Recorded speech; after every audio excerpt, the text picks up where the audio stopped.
Nous restons sur cette question de la vérité avec Linda Zerilli, qui est professeure à l'Université de Chicago, après avoir occupé des positions à Princeton, à Stanford, reçu de nombreux prix, dont celui de la Fondation Humboldt.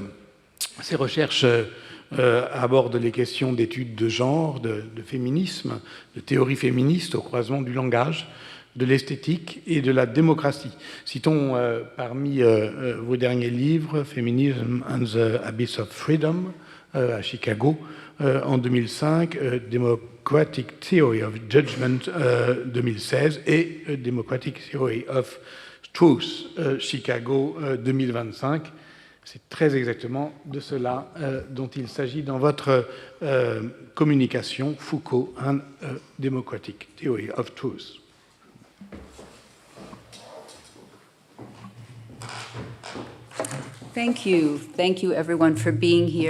Merci à toutes, merci à tous d'être venus. Je remercie le Collège de France de m'avoir invité. Je remercie notamment le professeur Didier Fassin. Merci de m'avoir invité, c'est très gentil. De façon générale, ce qui m'intéresse, ce sont les théories démocratiques et féministes. Je ne vais pas parler de cela aujourd'hui, de féministes. Je vais parler de théories démocratiques. Ce qui m'intéresse, c'est de faire rentrer Foucault dans ce débat, dans une théorie démocratique contemporaine, et de parler aussi peut-être d'interlocuteurs assez surprenants dans ce cas-là, c'est-à-dire Hannah Arendt. Au cours des 4 années du mandat de Donald Trump à la présidence des États-Unis, le Washington Post a recensé plus de 30 000 de ces fausses déclarations. Depuis sa réélection en 2025, le rythme n'a pas ralenti. Il a affirmé qu'il a hérité d'une inflation de 9%. En fait, c'était 3%. Il a dit qu'il avait réduit le prix des médicaments de 300 à 600%. En fait, faites le calcul, ça ne marche pas. Il a estimé que le nombre de passages frontaliers sous son prédécesseur avait atteint 25 millions.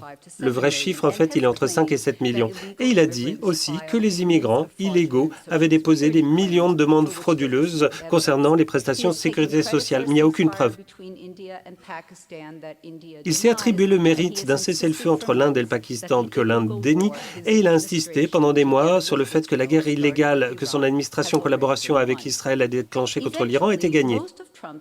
En fait, la plupart de ces affirmations de Trump sont vérifiées, sourcées, réfutées. La machine de vérification tourne et sans arrêt. Et cependant, les mensonges continuent et prolifèrent. Donald Trump n'a pas créé la situation de post-vérité, mais il l'a rendue impossible à ignorer. Pour ses détracteurs, ce diagnostic est clair. Les gens, en fait, confondent le faux et le vrai. Il faut leur redonner accès à des informations fiables pour que les problèmes soient résolus. En fait, cette conférence soutient que ce diagnostic classique est erroné. Le problème auquel nous sommes confrontés, ce n'est pas un problème d'ordre épistémique et les remèdes habituels ne fonctionnent pas. Pour vous expliquer pourquoi, déjà je vais parler d'Hannah Arendt et ensuite, vous verrez, je parlerai de Michel Foucault. Arendt fait une distinction entre 2 catégories de formes différentes de mensonges politiques. Le premier, c'est le mensonge traditionnel. En fait, il s'agit d'une déformation délibérée d'un fait précis dans un but politique précis. Le menteur connaît la vérité et cache ou falsifie la vérité. Le révisionniste historique, par exemple, sait que la Belgique n'a pas envahi l'Allemagne en 1914. Tout comme Richard Nixon, le président, était au courant de Watergate. Le mensonge traditionnel peut être vérifié et il suffit de mettre au jour la déformation et de rétablir la vérité. Et dans ces circonstances normales, comme l'écrit Arendt, je cite, « le menteur est vaincu par la réalité ». Maintenant, le deuxième cas, c'est ce qu'Arendt appelle le mensonge moderne. Il est catégoriquement différent. Ce mensonge moderne n'a pas pour but de déformer un fait en particulier. L'objectif, c'est de détruire le cadre même qui permet de faire la distinction entre les faits et la fiction. Il ne remplace pas une fausse affirmation par une vraie affirmation. Il érode le monde partagé, le sens commun, qui rend possible la différenciation entre le vrai et le faux. Arendt décrit ceci avec vraiment une précision redoutable. L'issue du mensonge moderne, écrit-elle, ce n'est pas que les mensonges seront maintenant acceptés comme des vérités et que les vérités seront diffamées comme un mensonge, mais comme le sens qui nous permet de nous repérer dans le monde réel. Et au centre de cette conférence, si tout le monde vous ment tout le temps, la conséquence, ce n'est pas que vous croirez aux mensonges, mais plutôt que personne ne croira en plus rien du tout. Ce cynisme très particulier, c'est-à-dire un refus absolu de croire en la vérité de quoi que ce soit, quelle que soit la construction de cette vérité, comme elle a dit et insisté, ne se limite pas au régime terroriste qu'elle avait étudié dans les origines du totalitarisme. Dans des ouvrages ultérieurs, Les crises de la République, Arendt dit clairement que le mensonge moderne est tout aussi présent dans les démocraties modernes. Personne ne croit plus en rien. C'est ça la condition. Non pas une fausse croyance, non pas une incrédulité, mais plutôt un cynisme plus profond, plus corrosif. Le sentiment que rien ne vaut la peine d'être cru, que la vérité et le mensonge sont tout aussi hors de propos, que l'indifférence à la vérité est la seule position rationnelle à prendre. C'est ce que le décompte des mensonges de Trump ne parvient pas à saisir. Et c'est là que la vérification des faits ne fonctionne pas. Ce n'est pas que les partisans croient à 30 000 mensonges, c'est plutôt que la production sans arrêt de mensonges, et mensonges effrontés, facilement réfutables et immédiatement remplacés par de nouveaux, a créé un climat politique nouveau dans lequel la différence entre la vérité et le mensonge semble tout simplement hors propos. Les mensonges ne visent pas à tromper les gens, ils sont là pour désorienter, pour créer un cynisme grâce auquel personne ne croit plus à rien et personne ne pense que la vérité est importante et dans ce cas-là, c'est un nouveau bruit partisan.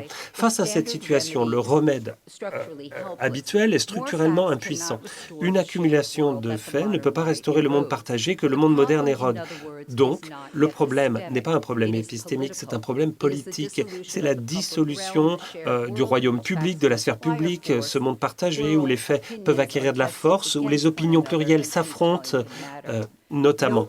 Aucune accumulation de faits vérifiés, ni aucun engagement renouvelé envers l'objectivité ne peut remédier directement à cette dissolution. Ce dont nous avons besoin, ce n'est pas une meilleure épistémologie, mais un rétablissement des conditions politiques dans lesquelles la vérité peut grandir en importance. Et c'est exactement là que Foucault prend tout son sens. Lorsqu'il s'agit de penser à la post-vérité, pourquoi se tourner vers Foucault? Après tout, et les détracteurs le disent, Foucault lui-même n'est-il pas le fidèle prophète de la post-vérité? Jacques Bouvresse lui reproche de réduire la vérité au pouvoir. Nancy Fraser soutient que sa pratique généalogique implique une critique sans pouvoir la justifier. Charles Taylor, quant à lui, affirme que sa conception nietzschéenne de la vérité sape la possibilité d'une résistance intelligente. Eh bien, malgré leurs divergences, ces trois critiques font la même erreur. Chacun opère strictement dans le cadre de ce que Foucault appelle l'analytique de la vérité. Dans chaque cas, Foucault est jugé à l'aune de normes propres à une tradition exclusivement centrée sur des questions cognitives, du raisonnement correct et de la véridicité. Ce qu'il ne rejette pas, en fait, mais qu'il s'efforce de supplanter à la seule tradition qui compte pour la démocratie. L'analytique de la vérité s'intéresse à la manière de s'assurer qu'un énoncé est vrai, mais elle présuppose, plutôt qu'elle n'examine, comment nous pouvons savoir qui dit la vérité et pourquoi les citoyens démocratiques doivent se soucier de la question de la vérité. Face à ces critiques, ce que je dis, c'est qu'une réponse démocratique à la post-vérité exige précisément ce décalage effectué par Foucault, parce que ce qui est en jeu ici dans la post-vérité, ce n'est pas, en fait, un échec du raisonnement, mais c'est plutôt l'érosion de conditions politiques dans lesquelles la vérité peut avoir une force. Foucault est très clair. Je cite, « Seule la vérité peut légitimement montrer le vrai. Seul le jeu de la vérité et le jeu du faux peuvent démontrer ce qui est vrai. » Fin de citation. Dans ce cas-là, il ne conteste pas la vérité elle-même, mais que la vérité impose la soumission par sa seule force. Eh bien, cette force n'est pas intrinsèque à la vérité, dit-il. C'est quelque chose que les citoyens démocratiques confèrent à la vérité à travers leurs pratiques consistant à s'exprimer, à agir en se tenant responsable en public. Donc, l'approche de Foucault est là pour répondre à ce qu'Arendt appelle le mensonge moderne. Non pas la substitution traditionnelle de la fausseté par la vérité, ou du faux par la vérité, mais une attaque contre la distinction entre le vrai et le faux, qui aboutit enfin à ce cynisme très particulier dans lequel la vérité est impossible et finit par n'avoir plus d'importance. En s'inscrivant dans l'analytique de la vérité, les critiques de Foucault traitent la post-vérité comme un problème purement épistémique, au lieu, en fait, d'essayer de s'intéresser aux remèdes. Eh bien, ce cadre ne peut pas répondre à ce qu'Arendt a diagnostiqué comme un danger beaucoup plus sérieux, la situation dans laquelle plus personne ne croit, plus rien du tout, et où le public s'intéresse peu à la vérité. Le recours de Foucault à la tradition de la parole de vérité, à la parésia, ou franc-parler, justement comme sa pratique exemplaire, aborde le problème même qui définit notre condition actuelle. Foucault distingue deux grandes traditions dans la réflexion sur la vérité, qui viennent en fait de l'Athènes du 5e siècle et qui sont encore vivantes aujourd'hui.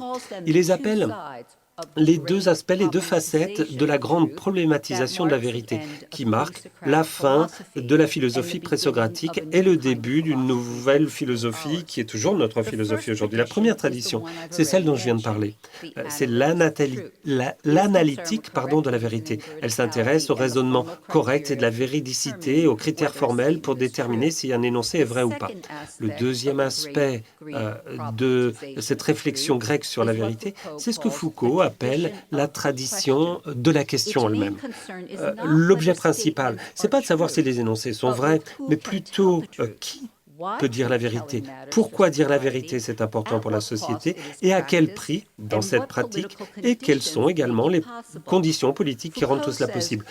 Foucault dit, je cite, « Ceci est à la racine, au fondement de ce que l'on pourrait appeler la tradition critique de la philosophie dans notre société. » Alors que l'analytique, l'analyse de la vérité, la présente comme un raisonnement correct, la tradition de la question la présente comme un problème de discours, de parole, de risque, de courage et aussi d'obligations politiques. L'analyse de la vérité, l'analytique de la vérité, la tradition de la question ne sont pas des théories rivales sur la vérité, ce sont plutôt des manières différentes d'envisager la vérité comme un problème. Selon l'analyse de la vérité, la force de la vérité qui contraint le sujet à se soumettre relève du jeu de la vérité lui-même. Dans ce cas-là, la vérité possède une force intrinsèque coercive. Comme le dit Foucault, la vérité se suffit elle-même pour faire sa propre loi. La force coercitive de la vérité réside en la vérité elle-même. Ce qui m'oblige dans la procédure de manifestation de la vérité, c'est la structure de la vérité elle-même. C'est la vérité elle-même et c'est tout. Fin de citation. Il s'agit là de la conception suprahistorique de la vérité, selon laquelle la véracité ou la fausseté d'un énoncé n'a rien à voir avec l'orateur, rien à voir avec ce qu'ont dit les humains, rien à voir avec nous, en fait.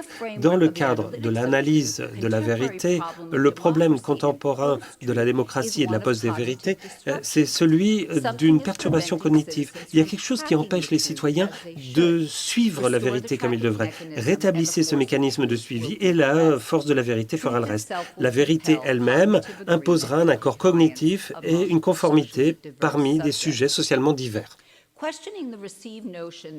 Remettant en question l'idée reçue selon laquelle la vérité elle-même détermine son régime, fait loi et m'oblige, Foucault introduit d'une part la notion de jeu de vérité, historiquement situé d'une part, et de l'autre, celle de régime de vérité. Comme le montrait Daniel Lorenzini, cette distinction permet de séparer l'acceptation épistémique d'une prétention à la vérité de la soumission pratique à celle-ci. Cette distinction est pourtant demeurée presque inaperçue dans la littérature critique consacrée à Foucault, notamment parce qu'elle a permis à ses détracteurs de réduire sa conception de la vérité à une simple question de pouvoir. Foucault lui-même ne nie jamais l'existence de la vérité. Les critères épistémologiques ou logiques de la vérité appartiennent au jeu de vérité. Ce qu'il conteste, c'est l'idée que dès lors que nous reconnaissons qu'une proposition est vraie, nous serions automatiquement tenus d'accepter toutes les conséquences pratiques ou toutes les obligations qui en découlent. Autrement dit, le régime de la vérité qui lui est associé. Et contrairement au jeu de vérité, un régime de vérité désigne l'ensemble historiquement déterminé des pratiques et des obligations par lesquelles les sujets se lient à la vérité et lui confèrent une force éthique et politique. Ça ne relève pas de la structure formelle du jeu, mais des pratiques. Les locuteurs s'en saisissent, assument des obligations à son égard et agissent en fonction d'elles. Bien que la distinction entre le jeu de vérité et le régime de vérité soit davantage analytique que réelle, en d'autres termes, il n'existe pas de jeu de vérité sans régime de vérité, ni de régime de vérité sans jeu de vérité, elle met au premier plan la formation des sujets aléturgiques, c'est-à-dire des sujets de vérité. Elle permet à Foucault de clarifier ce qu'il appelle le gouvernement des hommes par la vérité. Selon lui, la vérité ne gouverne que dans la mesure où le sujet la manifeste. Manifester la vérité, c'est lui accorder davantage qu'une simple valeur épistémologique de correction. C'est se lier à ses conséquences pratiques et, ce faisant, conférer à la vérité une force morale, sociale et politique capable d'orienter la conduite des citoyens. Tout cela peut naturellement être le fait de sujets conformistes qui manifestent la vérité de manière à renforcer les rapports de pouvoir existants et qui sont injustes. Mais ça peut également être accompli par ceux qui se lient à des vérités susceptibles de renverser l'ordre établi, ou encore par des personnes qui refusent de laisser une conception purement épistémique de la vérité déterminer la manière dont ils doivent agir. Considérons ce que cela signifie concrètement. Prenons l'exemple d'un citoyen qui admet qu'une guerre est juste. La vérité de cette affirmation n'est pas contestée. Une agression a bien eu lieu et les critères juridiques et moraux permettent de qualifier la guerre comme étant quelque chose de juste. Pourtant, ce citoyen refuse de s'engager dans l'armée ou de payer des impôts destinés à financer cette guerre. Le citoyen pourrait déclarer « Il est vrai que la guerre est juste, mais je ne suis pas tenu d'en accepter les conséquences pratiques ou de combattre pour la soutenir. » Le donc qui relie le jeu de vérité à un régime de vérité demeure ainsi une décision et non une conséquence logique. Par ailleurs, dans le cadre de l'analytique de la vérité, la question de savoir comment déterminer qu'un énoncé est vrai ne dit rien sur la manière de reconnaître celui qui dit la vérité. Ne dit rien sur les raisons pour lesquelles nous devrions nous soucier de la vérité d'un énoncé et, sans doute plus fondamental, sur les raisons pour lesquelles nous devrions risquer quoi que ce soit pour dire la vérité, en particulier dans une société où celui qui dit la vérité a davantage de chances d'être tourné en ridicule, d'être marginalisé ou d'être emprisonné. Nous sommes alors confrontés à des questions proprement politiques auxquelles aucun moyen purement épistémologique ne peut apporter la réponse. La tradition de la question trouve son expression dans ce que Foucault appelle la parésie. Et le droit de parler, ce n'est pas la capacité à dire la vérité. La parésie, le franc-parler, le courage de dire la vérité, quelles que soient les conséquences, n'est pas distribué de manière égale. Il peut y avoir, comme le dit Foucault, une mauvaise parésie, la flatterie, la démagogie, tout ce qui est pratique. Le problème démocratique, c'est comment reconnaître que nous avons dit la vérité quand tout le monde a le droit de s'exprimer. Et c'est là que nous revenons à la tradition de la question, la tradition critique. Que décrit Foucault? Foucault est très clair sur ce qui est en jeu. Il dit pour que nous ayons une démocratie, il faut qu'il y ait parésie. Pour qu'il y ait parésie, il faut qu'il y ait démocratie. La relation est circulaire et fragile. La démocratie donne la possibilité de la parésie, mais rend également la parésie dangereuse parce qu'elle donne le droit de s'exprimer à tout un chacun, y compris aux démagogues et aux producteurs de faits alternatifs. La parésie, telle qu'analysée par Foucault, ne se démie pas par ses crédits, mais par le risque pris par un orateur dès lors qu'il s'exprime. La parésie dit la vérité même lorsqu'elle est malvenue, même quand cela met en risque les relations d'un orateur avec sa communauté.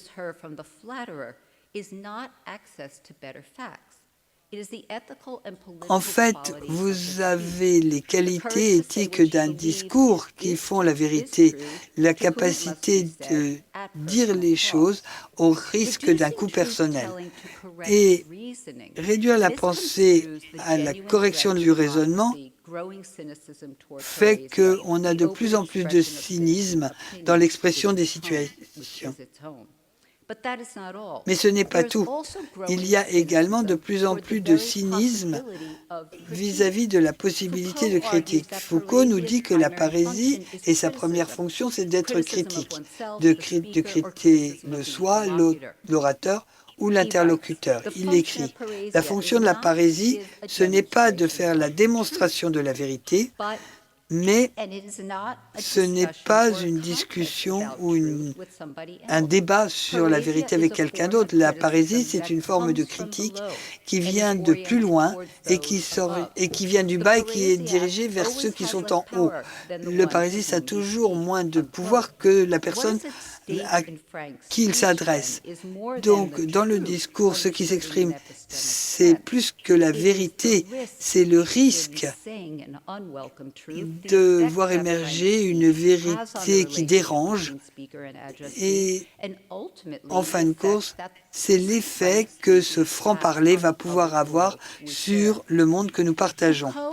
Foucault nous aide à voir que cet effet de la parésie n'appartient pas à... Les citoyens peuvent exercer cette validité épistémique des faits. Ils peuvent reconnaître que c'est la vérité et pour autant ne pas faire de lien avec tout cela et donc doivent agir.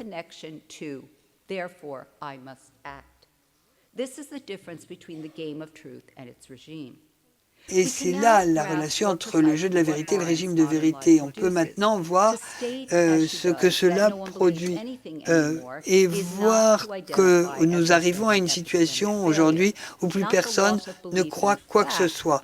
Ce n'est pas une perte de croyance dans les faits, mais une perte de croyance dans le fait que la vérité est importante. Nos sociétés modernes ont détruit le jeu de la vérité. Les faits continuent à être vérifiés et réfutés, mais ce qui est détruit, c'est le régime de la vérité, les pratiques politiques qui permettent de donner de la force à la vérité.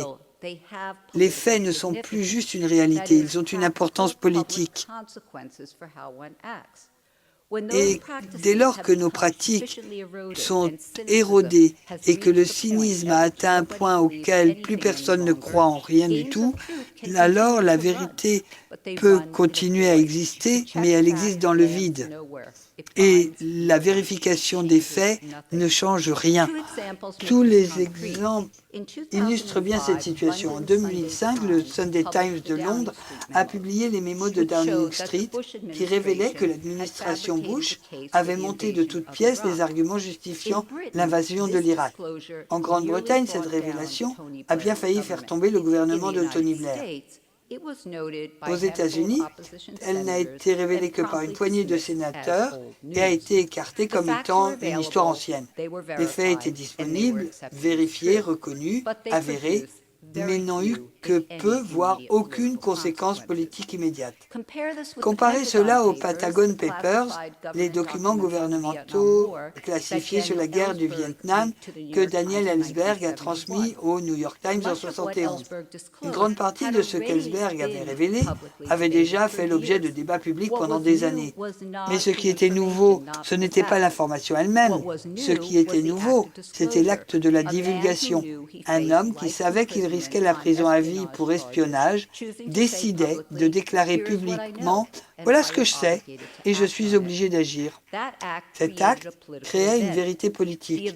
L'événement n'était pas principalement la révélation de quelque chose d'entièrement inconnu. Le choc de découvrir à quel point l'administration Nixon avait menti et le courage d'un homme qui s'était manifesté malgré les risques, c'est cela qui a rendu les Pentagon Papers si explosifs. La différence n'est pas épistémique, c'est la différence entre un fait circulant à l'intérieur d'un régime de vérité et un fait manifesté dans un régime de vérité par un sujet qui assume la responsabilité de ce dernier. C'est la raison pour laquelle, dans un contexte américain, la divulgation d'Ellsberg relevait de la parésia, alors que les mémorandums de Downing Street n'en relevaient pas. Non parce que l'un contenait des faits plus vrais que l'autre, mais parce que l'un était un acte, une prise de responsabilité personnelle, tandis que l'autre n'était qu'une information correcte. L'information seule ne produit pas la force de la vérité. Seul un sujet qui assume personnellement la responsabilité de celle-ci peut le faire. Ce n'est pas du relativisme. C'est ce que nous enseigne Foucault. C'est une description beaucoup plus précise de la manière dont la vérité fonctionne dans la vie politique. Mais pour que la vérité ait une force, il faut non seulement que des personnes soient prêtes à dire la vérité, mais il faut aussi qu'il y ait des personnes qui soient prêtes à la recevoir. Non seulement le parésiaste, mais aussi un public capable de reconnaître le franc-parler comme tel, capable de distinguer celui qui dit la vérité du flatteur, peut distinguer l'acte de divulgation de la simple prise de position partisane.